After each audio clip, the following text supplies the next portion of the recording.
Hello, bonjour, j'espère que tout va bien pour vous et je vous retrouve pour une toute nouvelle vidéo. Aujourd'hui, j'ai décidé de faire du scrapbooking. C'est une de mes passions et je fais partie de la creative team de Béatrice Garny. Donc du coup, c'était l'occasion pour moi de vous faire une vidéo. En plus, elle organise un challenge ce mois-ci avec des petits défis, des petits challenges, voilà, toutes des petites idées pendant le mois de décembre. Et donc, moi, je vous propose une vidéo, comment réaliser simplement un fond, une page de scrapbooking. Mon scrap n'est pas très compliqué, j'essaie toujours qu'il soit assez simple et un peu comme ma peinture, ça doit être simple et efficace. J'aime pas que ça me prenne 10 heures parce que simplement j'ai pas beaucoup de temps. Donc du coup, je vais très vite et donc ça se voit ici quand je peins cet emponnage, je vais très vite. Je ne vais pas dans la précision, je ne vais pas dans la perfection, je mets des tons et je les laisse faire ce qu'ils veulent en fait, simplement. J'essaye quand même à certains moments que les couleurs ne se touchent pas trop parce que ma page n'y gagnerait rien. Donc ici avec le rouge, j'essaye quand même que le rouge ne touche pas le vert pour ne pas avoir des fusions trop bizarres. Mais voilà, c'est très spontané. Alors, vous allez voir comment j'ai réalisé cette page, ce fond de page surtout, d'accord? Donc j'ai laissé ça en vitesse normale, comme ça vous allez vraiment pouvoir voir le temps que ça m'a pris, mais aussi comment j'ai fait. Et vraiment, voilà, voir mes gestes, mes mouvements et pas de stress. Ce que j'ai fait d'abord, c'est que j'ai analysé les formes que Béatrice proposait dans cet emponnage, donc ceux que j'ai fait juste avant, et je me suis rendu compte qu'en fait c'était assez simple, d'accord? Et que toute la magie de son travail venait vraiment du fait qu'elle avait dessiné par-dessus, et c'était là-dessus que j'avais envie de m'inspirer. Je suis donc partie de formes très simples, des espèces de ronds mais qui n'ont pas besoin d'être parfaits, c'est des taches, c'est des ronds mais pas impeccables, et donc j'ai commencé à faire une couronne, voilà. Donc moi j'ai utilisé la palette d'aquarelle terrain de chez Prima Collection, c'est même plus Prima, je ne sais plus comment il s'appelle. Bref, ça c'était mon chat, ouais j'ai des chats. Bref, désolée je m'éparpille. Donc j'ai utilisé cette palette là simplement parce que c'était là où j'avais les tons les plus proches directement. J'avais pas envie de perdre du temps dans mes mélanges, mais donc vous pouvez très bien le faire avec une palette d'aquarelle que vous auriez chez vous, il n'y a pas de problème. Ici, ce que j'ai envie de vous montrer, c'est comment créer un fond de page assez simplement, sans se prendre trop la tête, tout en s'inspirant des formes qui existent déjà dans une collection qu'on a achetée. D'accord ? Donc voilà, vous voyez, je continue de placer mes éléments pour essayer de dessiner ma couronne. Je n'hésite pas à venir quand même préciser mes ronds si mes traits ne sont pas justes, mais si c'est pas rond, c'est pas grave. Je viens remettre des pigments. Et alors j'essaye aussi que mes ronds se touchent pour que ça crée des mélanges à certains endroits et que ce soit plus, comment je vais dire, plus naturel. Alors, j'ai décidé de commencer à mettre de l'eau au centre de ma couronne pour vraiment créer un fond encore plus intéressant. Je voulais pas que ce soit tout blanc au centre de ma couronne, d'accord? Donc ça, c'est libre pour chacun. Ça a été mon choix à moi parce que dans mon travail d'aquarelliste, c'est quelque chose que je fais régulièrement, d'accord? Vous n'êtes pas obligé de le faire. Le papier que j'ai utilisé n'est pas un papier de scrapbooking, c'est un cardstock. Je devrais pouvoir vous retrouver, je pense que j'ai la marque, je vous la mettrai en description, mais c'est un cardstock texturé très simple, mais c'est pas un papier aquarelle. Je me demande si je vous ai pas dit que c'était un papier de scrapbooking. Je ne sais plus ce que j'ai dit. Bon, donc ce n'est pas un papier d'aquarelle. Ce qui fait que du coup, forcément, il sèche un peu plus vite. Et alors, en plus le fait qu'il sèche plus vite, les fusions ne sont pas aussi jolies. Mais ce que j'avais envie, c'était de vous montrer ce que ça donnait avec du vrai papier de scrap, avec ce que vous auriez chez vous. Voilà, si j'avais dû faire avec mon matériel d'aquarelliste, ça n'aurait pas été pareil. Donc vous voyez, je ne vais quand même pas trop vite. Je prends le temps de réfléchir où je mets mes petits ronds. Hein. J'hésite pas à dessiner virtuellement cette couronne pour me rendre compte. Et là, je vais commencer à mettre les feuilles. Alors, les feuilles, elles vont...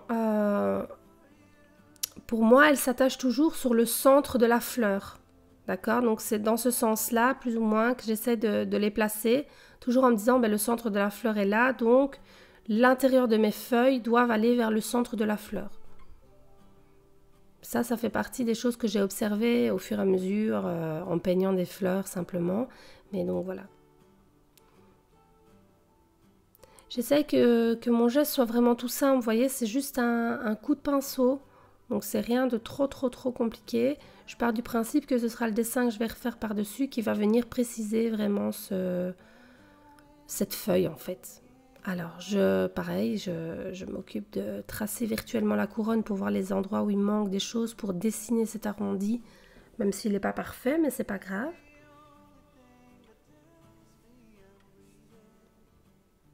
Je fais quelques éclaboussures parce que j'adore ça. Et en plus, ça va permettre encore de remplir un peu le fond qui est au milieu. Ça va remplir la feuille blanche et éviter d'avoir un espace négatif trop important.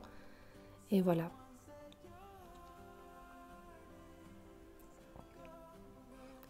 Je rajoute encore quelques ronds en fonction de ce que je pense où il en manque. Mais ça, c'est au choix de chacun. Voilà, faites vraiment comme vous le sentez. Votre équilibre ne sera pas le mien. Donc du coup... vous n'arriverez pas à faire exactement la même chose que moi. Comme moi, je n'arriverai pas à faire la même chose que vous. C'est normal.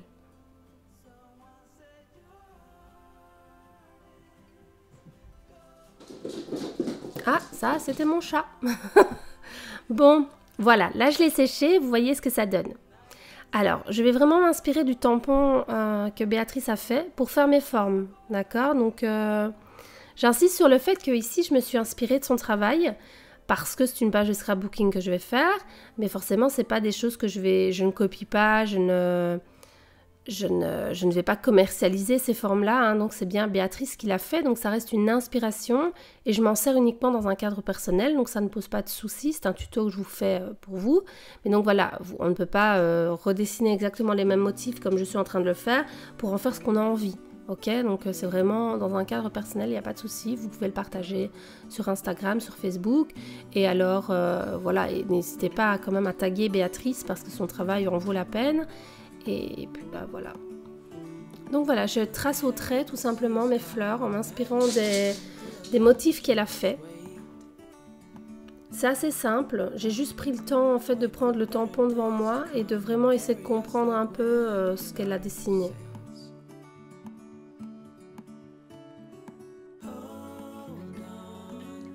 Je fais pareil avec les feuilles et vous voyez, rien que le fait de dessiner les formes au fur et à mesure, ben voilà, la précision arrive et tout le style de la page commence à se dessiner de cette façon-là.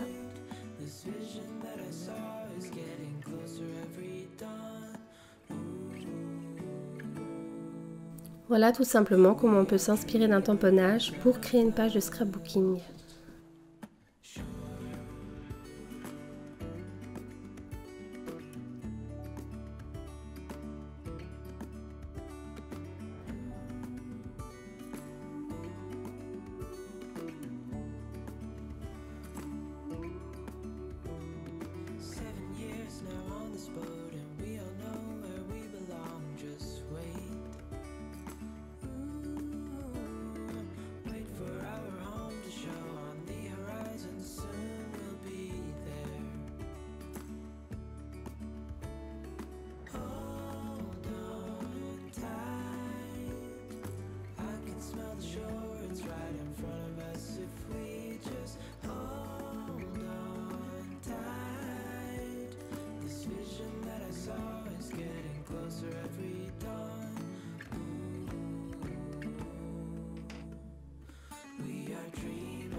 Alors ici j'ai simplement utilisé un Posca de ton jaune pour venir faire le cœur des fleurs de nouveau. Ça a été simplement une inspiration de ce que Béatrice a proposé. Donc je me suis vraiment approchée un maximum de son idée à elle. Et voilà comment mon fond de page est terminé. Donc c'est pas un travail qui est spécialement compliqué. Ici je vais parler donc parce que c'est le reste de la page et que c'est pas très comment je vais dire, c'est pas très compliqué. Ah, je m'en mêle. Bref, vous allez juste me regarder faire le fond de page. Alors, donc c'est pas un travail d'aquarelle qui est très compliqué, d'accord? Donc j'ai simplement fait des taches. Après avoir fait mes taches, j'ai fait mes feuilles. Puis après avoir fait mes feuilles, j'ai simplement bien séché. Et puis, après ça, je suis venue tout redessiner par-dessus. Voilà. Donc je pense que c'est vraiment à la portée de chacun. N'hésitez pas à faire un petit brouillon si vous ne savez pas, si vous avez un peu peur de ce que ça va donner, mais voilà. Et vous voyez, ça s'intègre parfaitement avec les motifs réalisés par Béatrice, et c'est ça qui est top. Donc ici, je suis simplement en train de placer mes fleurs à différentes... en dessous et au-dessus de mes couches de papier pour donner un peu plus de relief. Et je place tout et voilà. Ma page est relativement simple, hein, au final, c'est le fond de page qui fait quand même tout le boulot. Parce que c'est lui qui apporte vraiment tout le caractère à cette page.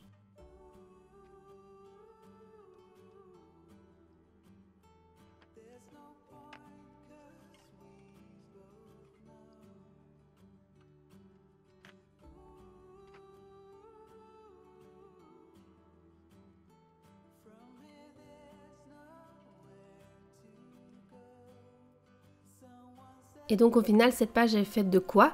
Elle est faite du fond de page, elle est faite des tamponnages, de 3 morceaux de papier de la collection de Béatrice.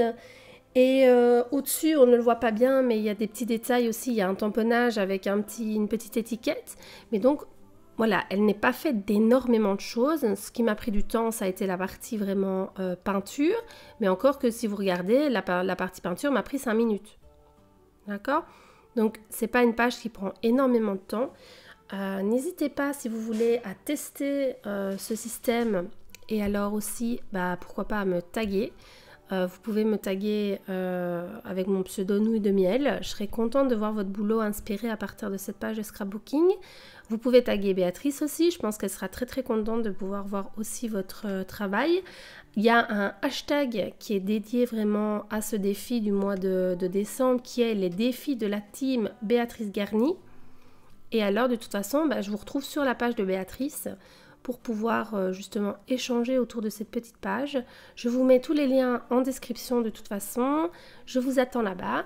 Je vais partager une version de la page sur Instagram aussi, mais qui ne sera pas commentée. Donc du coup, c'est vraiment ici que c'est le plus intéressant pour vous, pour avoir les explications. Je pense que de toute façon, ces explications sont même intéressantes pour d'autres personnes qui peignent de l'aquarelle ou quoi. Ça peut être inspirant. Moi, ça m'a donné des idées. Et donc voilà les détails de la page. J'espère que ça vous a plu, j'espère que vous avez appris quelque chose. Je me réjouis de voir vos réalisations et je vous retrouve sur Instagram. Au revoir, à la prochaine!